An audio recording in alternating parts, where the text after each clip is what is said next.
Welcome to Study Loop. Number 17 from the Smith Organic Chemistry textbook. And this problem gives us four molecules and asks us to describe the proton NMR spectrum of each compound. So specifically how many NMR signals are present, the splitting pattern for each of those signals, and the approximate chemical shifts. In order to do this, the first thing that we should do is identify the types of unique protons in each molecule, because remember, unique protons are going to give rise to different signals, but protons that are the same will give rise to the same signal. So looking at A, these three protons are going to give one signal, and then these two protons are different than those three. And then this methyl group at the end here is different as well. And so we will have three different signals, three types of signals. And so the first one that I've underlined in red, so those protons, the carbon that they're attached to is not attached to any other carbon. And so they don't have any neighboring protons. And so they're going to show as a singlet.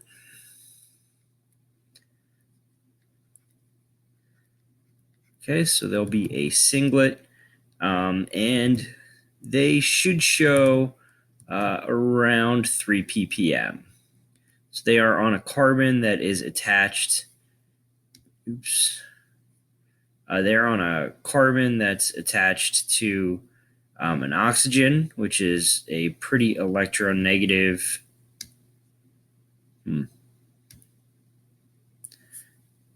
Okay, sorry, my eraser's not working, it looks like.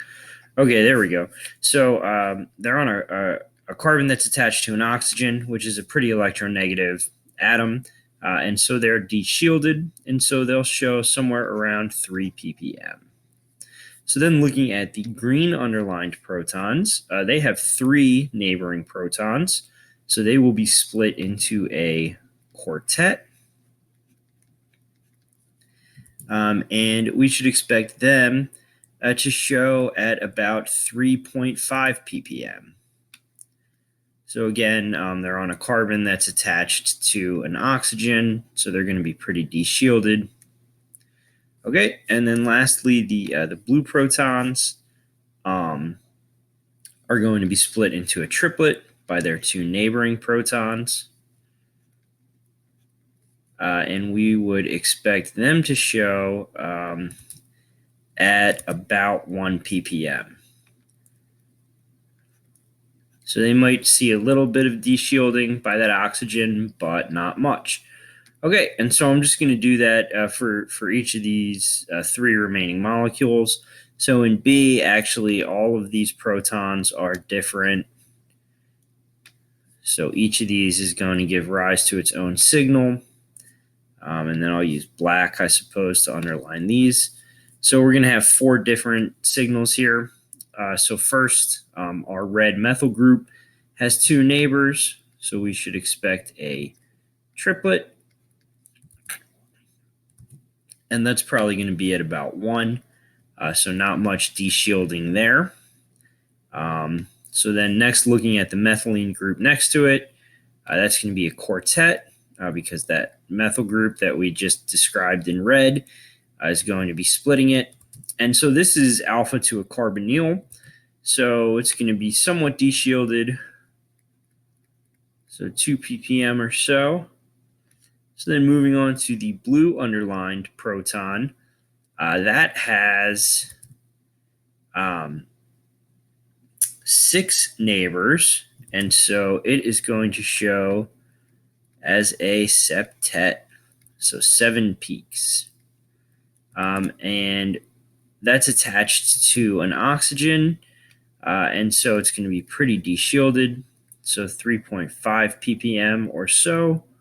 And then lastly, the one that I underlined in black, so that's 6 protons because it's 2 methyl groups.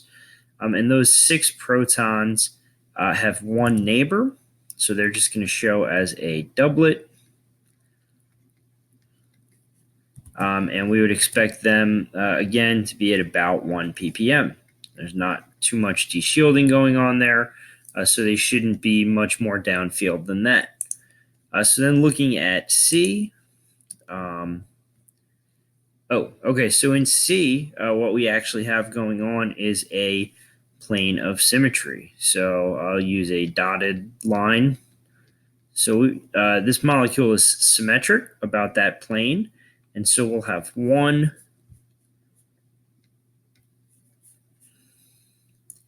2, 3 unique types of protons.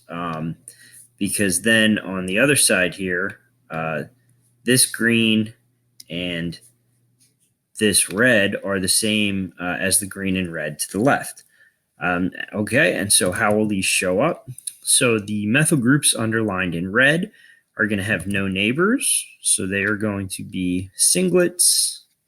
They are attached to oxygens, so probably about 3 ppms for them.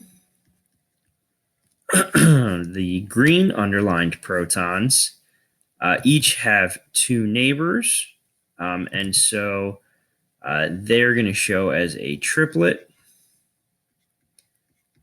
by n plus 1. And that triplet is going to be at about 3.5, again, because they are the carbons that they're on are attached directly to oxygens, so probably about 3.5.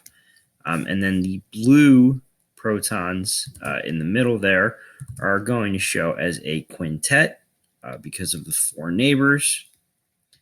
So a quintet, and that should show at about 1.5 ppm.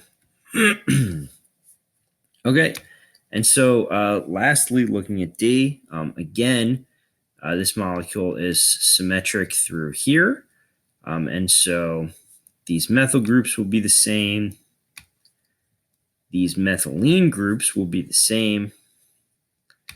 And these 2 protons are going to be the same as well. And so the methyl groups are going to show as triplets by n plus 1. And they should show at about 1 ppm. The methylene groups are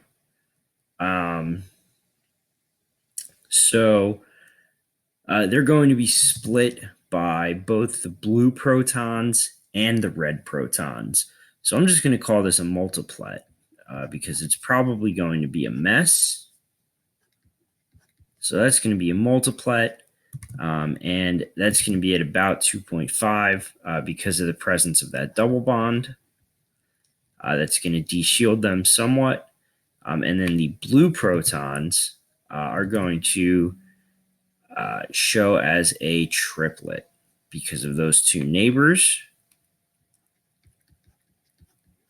So a triplet, and these are directly on carbons that are sp2 carbons. They're double bonded, and so these 2 protons are going to be pretty deshielded. So as far downfield as 5 ppms. Okay, and so that's the way to approach this problem. We just need to identify the different types of protons in each molecule and decide if there are any equivalent protons that are going to give the same signal as each other. And then we just need to assess the splitting patterns and use a chart perhaps to decide what the chemical shift of each of these signals is going to be. And that's the answer to chapter 14, problem number 17.